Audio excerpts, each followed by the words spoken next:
자, 오늘이 사실 새해 첫 시간입니다. 저희 서울라이크에. 그래서 좀 유쾌한 이야기를 더 많이 좀 나눠보려고 제가 좀 과한 질문까지 드렸고요. 네.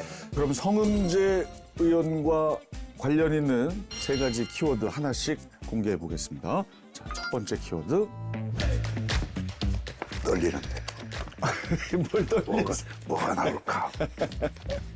첫 번째 뽑았습니다. 키다리 아저씨입니다. 아니, 그 아까 좀 들어오실 때 깜짝 놀랐는데 키가 실례지만 얼마나 되시는지요? 제가 서 선생님보다는 예. 좀 크죠. 아니, 그건 제가 알고 있어요. 몇 정도? 180입니다. 네. 엄청난 장신이시구나. 예, 대단한. 그러면 이 키다리 아저씨 뭐 키가 크셔서 이걸 정하신 건 아닐 것 같고요. 어떤 의미인지 힌트 화면 보겠습니다.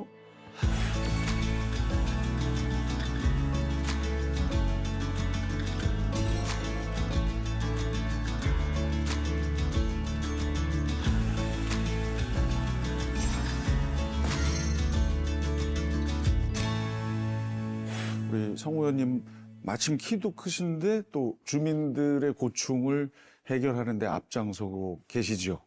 이 추운 겨울에 정말로 하루하루 지내시기도 힘든 분들이 또 있단 말이죠.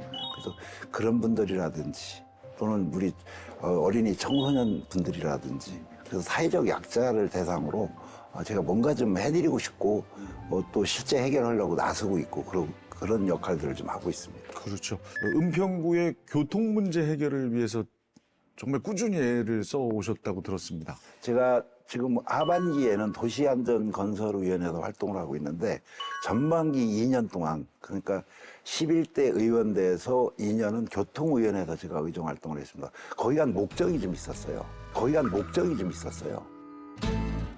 이제 녹번역 같은 경우는 많은 분들이 출퇴근을 하는데 그 흔한 에스컬레이터 한 대가 없었어요. 근데 이게 에스컬레이터 한 대가 지역마다 좀 다르긴 한데 대략 50억에서 80억 정도로 왔다 갔다 해요. 그거 하나 정도. 한 대가. 네. 사실 50억 원의 예산을 확보하는 것이 그리 쉽진 않습니다. 그렇죠.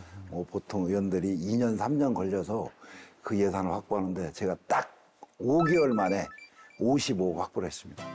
지금 현재 녹번역 3번 출구 가면 지금 딱 공사를 하고 있어요. 펜스를 치고 주민의 수건인 그 사업을 이제 해결했고 또 하나는 이제 은평구에 보면은 공항 리무진 버스가 그쪽으로 전혀 통과를 못 하고 있었어요. 6012번인데요. 예.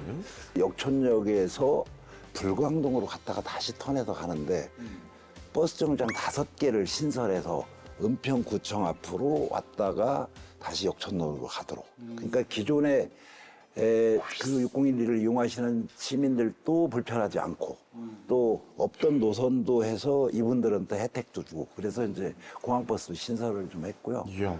계속 자랑하라면 또 있는데요. 이거 좀 더 하셔도 됩니다.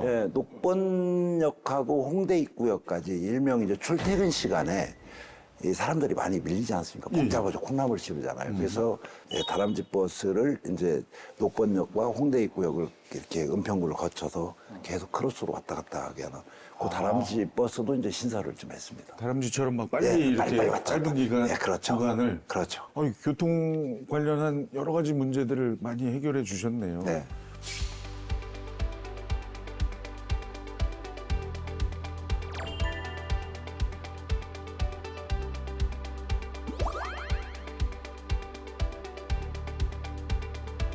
녹번천 복원 사업에도 아주 큰 힘 주셨다고 들었는데요. 은평 서대문 마포구를 거쳐서 한강까지 내려갈 수 있는 불광천이 있습니다. 3개 이제 구가 걸쳐 있는데요. 원래는 지금 녹번천 구간도 다 과거에 이제 우리가 개천이었는데 도로가 부족하다 보니까 이렇게 복개를 통해서 도로로 형성됐고 하부는 지금도 천입니다.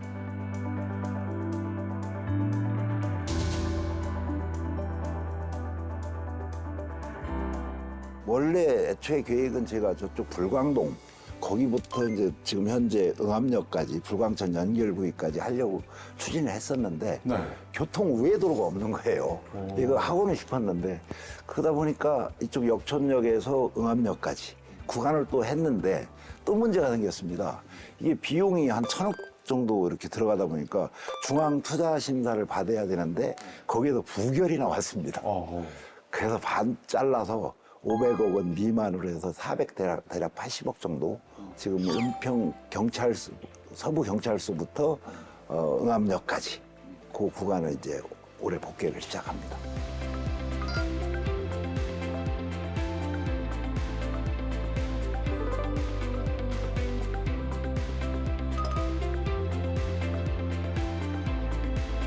녹번천에 전국 최초로 독도 조형물이 설치된다는 기사가 최근에 본 기억이 있는데요. 자, 우리 불광천에도 애국심을 고취시키기 위해서 이 조형물이 들어왔으면 좋겠다. 그럼 녹번천 복원할 때 어떤 형태로 좀 이걸 해보자. 은평구청에서 제안이 좀 왔어요. 그래서 좋다. 그럼 한번 해보자. 그래갖고 이제 그때 독도의 날을 이렇게 기념해서 저희들이 그런 퍼포먼스를 했고 실제 이제 조형물을 좀 할 겁니다. 물 흐름에 지장이 없는 상태에서. 참 좋은 일이죠. 예, 독도는 참 우리의 자부심이고 그럼요. 예, 우리의 역사니까요.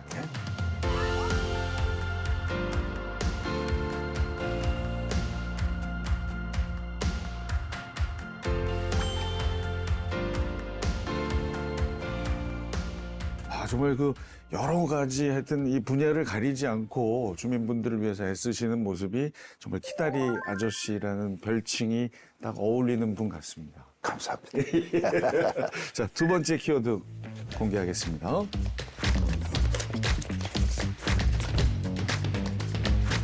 자, 도시계획. 도시계획은 상당히 범위가 넓은 이야기인데요.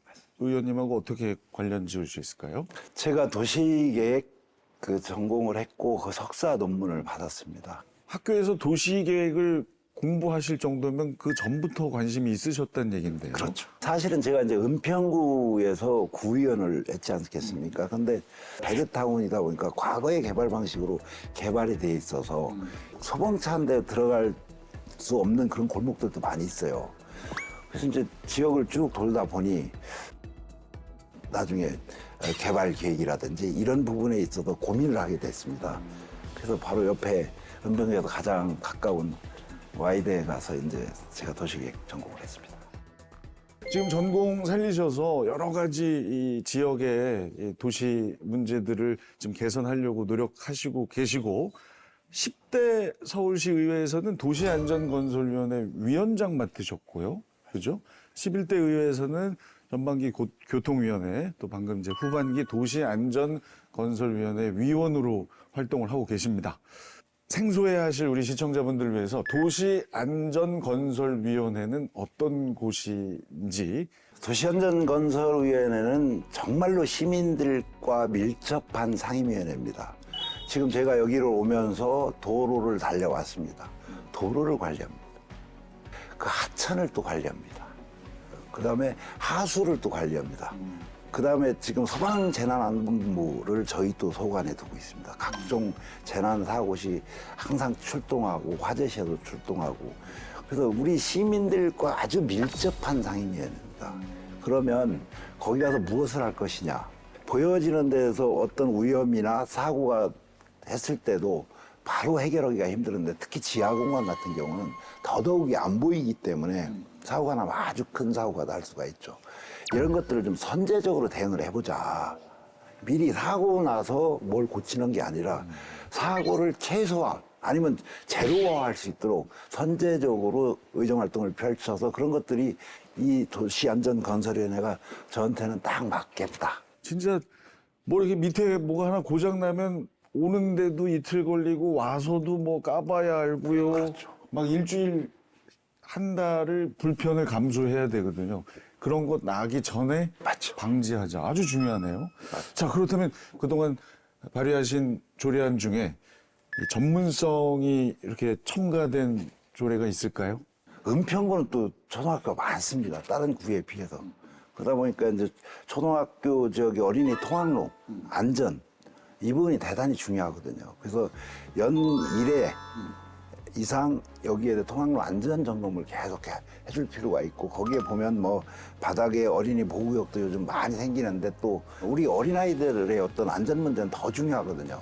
그래서 저는 그 어린이 안전 구역에 대한 일부 조례 개정안을 제가 발의를 해서 통과를 시킨 예가 좀 있습니다. 여러 가지 막 즐겁게도 일하시고 때로는 진지하게도 일하시고 참 놀랍게도 도시계획은 전문가이십니다. 석사 학위까지 가지고 계신. 앞으로 우리 서울특별시의 도시계획은 어떤 방향으로 나아가야 한다고 보십니까? 꼭 필요한 부분은 개발해야 되겠지만 그렇지 않은 부분까지 우리가 억지로 나의 어떤 업적으로 해서 개발할 필요는 없겠다. 기존에 있는 서울의 시설들을 관리하고 그것이 100년, 200년 갈 수 있도록 관리하는 것이 더 중요하다 이런 생각을 합니다. 역시 그 전문가다우십니다. 예.